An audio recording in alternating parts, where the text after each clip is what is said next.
Avez-vous déjà ressenti cette étrange envie de faire exactement l'opposé de ce qu'on vous demande? Ou peut-être avez-vous remarqué que plus vous essayez de contrôler une situation, plus elle semble vous échapper? Bienvenue dans le fascinant monde de la psychologie inversée. Dans notre quête perpétuelle de contrôle et de maîtrise de nos vies, nous nous heurtons souvent à des paradoxes troublants.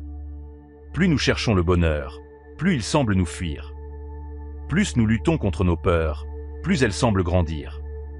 Et si la clé résidait dans l'art subtil de lâcher prise, tout en restant pleinement engagé dans notre existence? C'est précisément à cette intersection intrigante entre la psychologie inversée et le stoïcisme que nous allons nous aventurer aujourd'hui. Cette exploration nous conduira au cœur de nos comportements les plus instinctifs, nous invitant à remettre en question nos réflexes émotionnels et nos schémas de pensée. Comment pouvons-nous utiliser ce qui semble être un paradoxe pour renforcer notre résilience, cultiver notre vertu et trouver une sérénité profonde face aux défis de la vie moderne? Avant de plonger dans cette passionnante odyssée intellectuelle et pratique, je vous invite chaleureusement à vous abonner à la chaîne Esprit Stoïcien et à activer les notifications. Pourquoi? Parce que chaque semaine, nous explorons ensemble des concepts philosophiques millénaires et leur application concrète dans nos vies quotidiennes. C'est une véritable boîte à outils pour naviguer dans les eaux parfois tumultueuses de l'existence avec plus de sagesse et de sérénité. Je vous recommande vivement de suivre cette vidéo dans son intégralité, sans sauter de partie. Chaque section s'appuie sur la précédente, formant un tout cohérent qui vous permettra de saisir pleinement la puissance de cette approche unique. Préparez-vous à une plongée fascinante au cœur de votre psyché, où paradoxes et sagesse antique se rencontrent pour transformer votre perception du monde et de vous-même. Commençons notre voyage au cœur de la psychologie inversée et de son lien inattendu avec le stoïcisme. Cette exploration nous mènera à travers les méandres de notre esprit, nous révélant des outils puissants pour une vie plus épanouie et équilibrée. La psychologie inversée, souvent perçue comme un simple jeu d'esprit, s'avère être un outil stoïcien d'une profondeur insoupçonnée. À première vue, ces deux concepts semblent aux antipodes l'un de l'autre. D'un côté, une technique qui joue sur nos réactions instinctives, de l'autre, une philosophie prônant la maîtrise de soi. Pourtant, en y regardant de plus près, on découvre une synergie fascinante. Au cœur de la psychologie inversée réside l'idée que notre esprit a tendance à résister à la coercition directe. Quand on nous dit de faire quelque chose, une partie de nous se rebelle, cherchant à affirmer son autonomie. Les stoïciens, avec leur perspicacité caractéristique, avaient déjà saisi cette subtilité de l'esprit humain il y a des siècles. Pour eux, le véritable contrôle ne vient pas de la force brute, mais d'une compréhension profonde de notre nature. Cette notion me rappelle une anecdote sur Marc Aurèle, l'empereur philosophe. On raconte qu'il avait l'habitude de se lever très tôt pour méditer, une pratique essentielle à ses yeux. Cependant, certains matins, son corps et son esprit résistaient, le tentant de rester au lit. Plutôt que de se forcer brutalement, il employait une forme subtile de psychologie inversée sur lui-même. Il se disait « je pourrais rester au lit, profiter de la chaleur des couvertures ». Après tout, qu'est-ce que cela changerait? Cette simple pensée, paradoxalement, éveillait en lui le désir de se lever, de saisir la journée, d'embrasser son devoir d'empereur et de philosophe. Cette approche nous mène naturellement à la question cruciale de la maîtrise de nos désirs, un thème central tant dans la psychologie inversée que dans le stoïcisme. Les stoïciens nous enseignent l'art de l'indifférence aux choses externes, non pas dans le sens d'une apathie totale, mais plutôt d'une sage distance émotionnelle. La psychologie inversée, quant à elle, nous offre un outil pratique pour cultiver cette indifférence. Imaginons un instant que vous luttez contre une envie persistante, disons celle d'acheter le dernier gadget à la mode. La méthode traditionnelle consisterait à vous répéter inlassablement de ne pas l'acheter, de résister à la tentation. Mais cette approche peut paradoxalement renforcer le désir. La psychologie inversée, inspirée par la sagesse stoïcienne, suggère une voie différente. Au lieu de vous interdire l'achat, accordez-vous la permission totale de l'acquérir. Dites-vous, je peux l'acheter si je le veux vraiment. Rien ne m'en empêche. Cette attitude ouvre un espace de réflexion. Soudain, libre de toute contrainte, vous pouvez examiner sereinement votre désir. Est-ce vraiment nécessaire? Qu'est-ce qui motive ce besoin? En vous autorisant à désirer, vous créez paradoxalement une distance qui vous permet d'observer vos motivations avec une clarté stoïcienne. Souvent, cette simple permission suffit à désamorcer l'urgence du désir, vous ramenant à un état d'équilibre et de contentement. Cette technique s'inscrit parfaitement dans la pratique stoïcienne de l'examen de conscience. Elle nous invite à scruter nos désirs, non pas pour les juger ou les réprimer, mais pour les comprendre et, ultimement, les transcender. C'est un exercice de liberté intérieure, où nous apprenons à ne plus être esclaves de nos impulsions, mais à devenir les architectes conscients de nos choix. Passons maintenant à un aspect fascinant de la psychologie inversée dans le contexte stoïcien, son utilisation pour renforcer notre résilience. Les stoïciens, avec leur sagesse caractéristique, préconisaient la pratique de l'adversité volontaire. L'idée est simple mais puissante. En nous exposant délibérément à des situations difficiles, nous renforçons notre capacité à faire face aux véritables épreuves de la vie.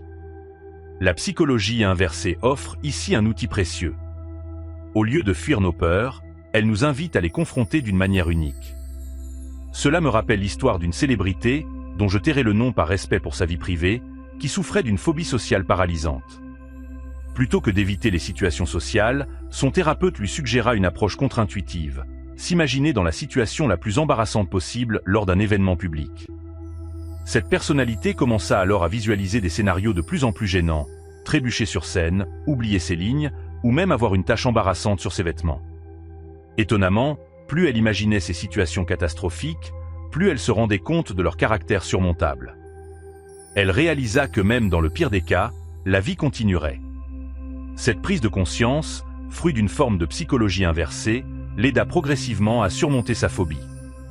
Cette approche fait écho à la pratique stoïcienne de la préméditation des mots, préméditatio malorum. Les stoïciens nous encouragent à envisager les pires scénarios, non pas pour nous angoisser, mais pour nous préparer mentalement et émotionnellement. En confrontant nos peurs de manière délibérée et contrôlée, nous diminuons leur emprise sur nous. L'exercice peut sembler contre-intuitif au début. Notre instinct nous pousse souvent à éviter de penser aux situations désagréables.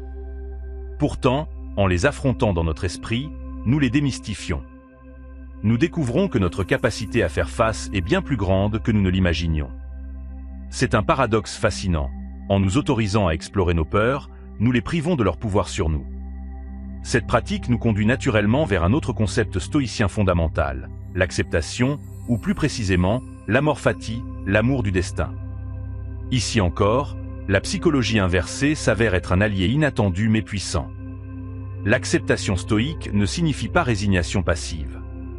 C'est une forme d'engagement actif avec la réalité, une manière de dire oui à la vie dans toute sa complexité. La psychologie inversée nous offre un chemin surprenant vers cette acceptation. Au lieu de lutter contre les situations qui nous déplaisent, elle nous invite à les embrasser pleinement, voire à les exagérer dans notre esprit. Pour illustrer ce concept, permettez-moi de vous proposer une métaphore. Imaginez votre vie comme un fleuve majestueux. Ce fleuve, dans son cours naturel, rencontre inévitablement des obstacles, rochers, troncs d'arbres, méandres inattendus. La réaction instinctive serait de vouloir éliminer ces obstacles, de rêver d'un cours d'eau parfaitement lisse et prévisible. Mais la sagesse stoïcienne, alliée à la psychologie inversée, nous invite à une perspective radicalement différente. Au lieu de souhaiter un fleuve sans obstacles, imaginez-vous en train de les accueillir, voire de les multiplier dans votre esprit. Visualisez le fleuve devenant de plus en plus tumultueux, les défis se multipliant. Paradoxalement, en amplifiant mentalement ces difficultés, vous commencez à percevoir votre propre force, votre capacité à naviguer même dans les eaux les plus agitées. Les obstacles ne disparaissent pas, mais votre perception change. Vous réalisez que ce sont précisément ces défis qui donnent à votre voyage sa richesse et sa signification. Cette approche nous ramène au cœur de l'amor fati stoïcien. En acceptant pleinement, voire en embrassant les difficultés, nous transformons notre relation avec la réalité. Nous passons d'une lutte constante contre ce qui est à une danse harmonieuse avec la vie dans toutes ses manifestations. La psychologie inversée, dans ce contexte, devient un outil d'alchimie intérieure. Elle nous permet de transmuter notre résistance en acceptation, notre frustration en compréhension. C'est un exercice subtil qui demande de la pratique, mais ses effets peuvent être profondément transformateurs. Enfin, abordons un aspect crucial de la philosophie stoïcienne, la culture de la vertu. Pour les stoïciens, la vertu était le bien suprême, la clé d'une vie épanouie et significative. Mais comment la psychologie inversée peut-elle nous aider dans cette quête noble, mais parfois abstraite? La réponse réside dans la puissance de la remise en question. La psychologie inversée, appliquée à notre quête de vertu, nous invite à un exercice surprenant. Plutôt que de nous efforcer constamment d'agir vertueusement, nous pouvons parfois examiner ce qui se passerait si nous faisions exactement l'inverse. Cela me fait penser à un exercice que j'ai découvert il y a quelques années et que j'aime appeler le journal stoïcien inversé. L'idée est simple mais puissante. Chaque soir, au lieu de réfléchir à ce que vous avez fait de bien dans la journée, imaginez comment vous auriez pu agir de la pire manière possible dans chaque situation rencontrée. Qu'aurait fait la version la moins vertueuse de vous-même? Cet exercice peut sembler étrange, voire inconfortable au début. Après tout, pourquoi s'attarder sur des comportements négatifs? Mais c'est précisément là que réside sa force. En explorant consciemment ces scénarios négatifs, vous clarifiez vos valeurs et renforcez votre engagement envers la vertu. Par exemple, imaginez que vous avez eu une conversation difficile avec un collègue aujourd'hui. Dans votre journal inversé, vous pourriez écrire « J'aurais pu perdre mon calme, l'insulter et claquer la porte du bureau ». En décrivant ce scénario, vous réalisez à quel point vous valorisez en réalité la patience, le respect mutuel et la communication constructive. Cette pratique agit comme un miroir inversé de notre caractère. Elle nous permet de voir clairement ce que nous ne voulons pas être, renforçant ainsi notre détermination à incarner les vertus que nous chérissons. C'est une forme de psychologie inversée appliquée à l'éthique personnelle. De plus, cet exercice nous aide à développer l'empathie et la compréhension. En explorant nos propres potentialités négatives, nous devenons plus indulgents envers les faiblesses des autres. Nous réalisons que chacun lutte contre ses propres démons, ce qui nourrit notre compassion et notre sens de l'humanité commune, des valeurs chères aux stoïciens. Il est important de noter que cet exercice n'est pas une invitation à la négativité ou au pessimisme. Au contraire, c'est un outil pour affiner notre boussole morale. En explorant le contraire de ce que nous aspirons à être, nous renforçons notre engagement envers nos idéaux les plus élevés. Cette pratique s'inscrit parfaitement dans la tradition stoïcienne de l'examen de conscience. Elle nous invite à une introspection profonde, à une connaissance de soi toujours plus fine. C'est un chemin vers la sagesse qui passe, paradoxalement, par la contemplation de nos potentialités les moins sages. En parcourant ces différents aspects, la maîtrise de soi, la résilience, l'acceptation et la culture de la vertu, nous voyons comment la psychologie inversée peut devenir un outil puissant dans notre boîte à outils stoïcienne. Elle nous offre des voies surprenantes mais efficaces pour mettre en pratique ces principes anciens dans notre vie moderne. Chacune de ces approches nous invite à une forme de paradoxe créatif. En embrassant ce qui semble être l'opposé de notre objectif, nous découvrons souvent le chemin le plus direct vers celui-ci. C'est une danse subtile entre l'intention et le lâcher-prise, entre l'effort et l'acceptation. La beauté de cette approche réside dans sa flexibilité. Elle peut s'appliquer à presque tous les aspects de notre vie quotidienne.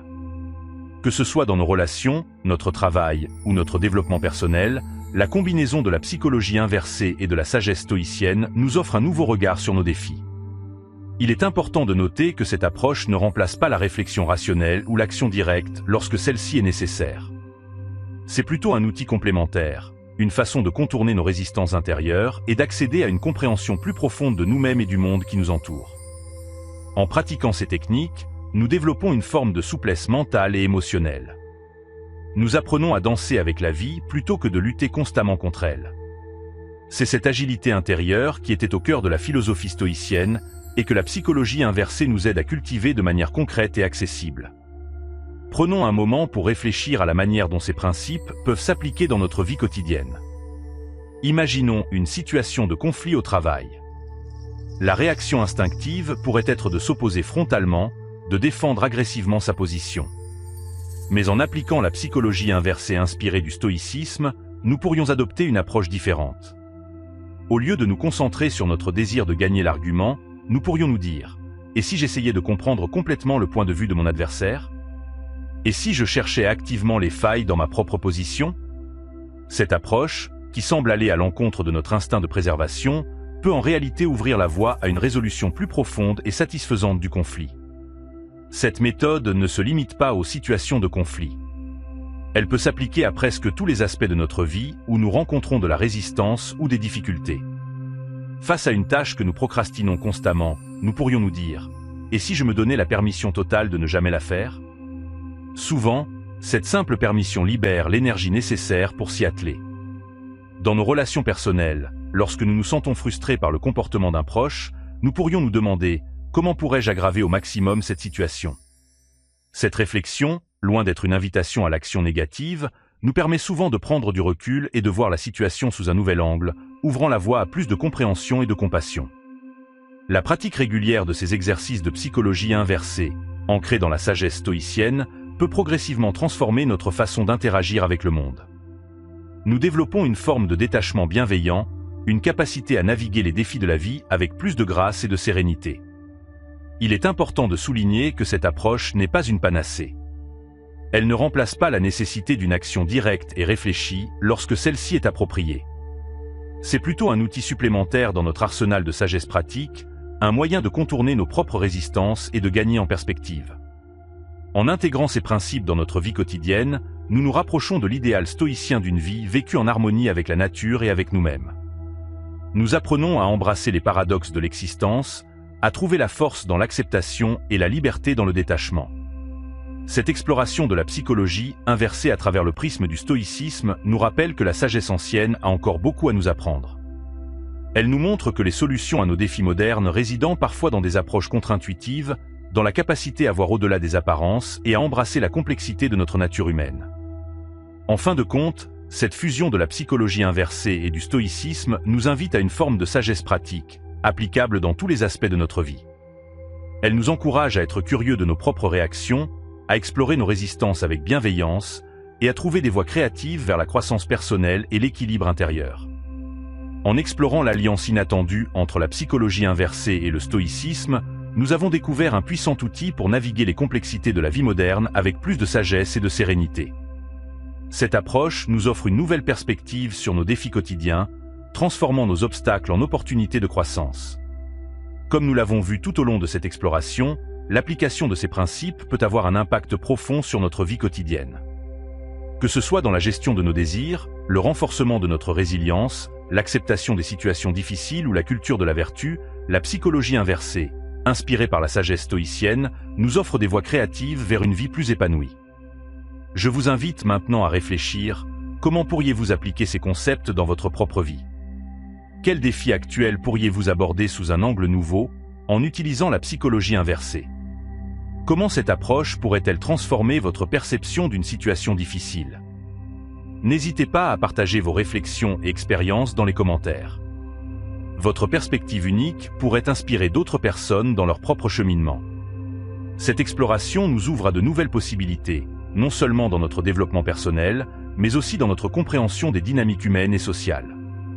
Elle nous rappelle que la sagesse ancienne, combinée à des approches modernes, peut éclairer notre chemin vers une vie plus authentique et équilibrée. Je vous encourage à commencer dès aujourd'hui à expérimenter avec ces idées. Chaque petit pas vers une meilleure compréhension de soi et du monde qui nous entoure est un pas vers une vie plus riche et plus épanouissante. Rappelez-vous, la vraie transformation commence souvent là où on s'y attend le moins. Embrassez le paradoxe, explorez l'inattendu et découvrez la sagesse qui réside en vous.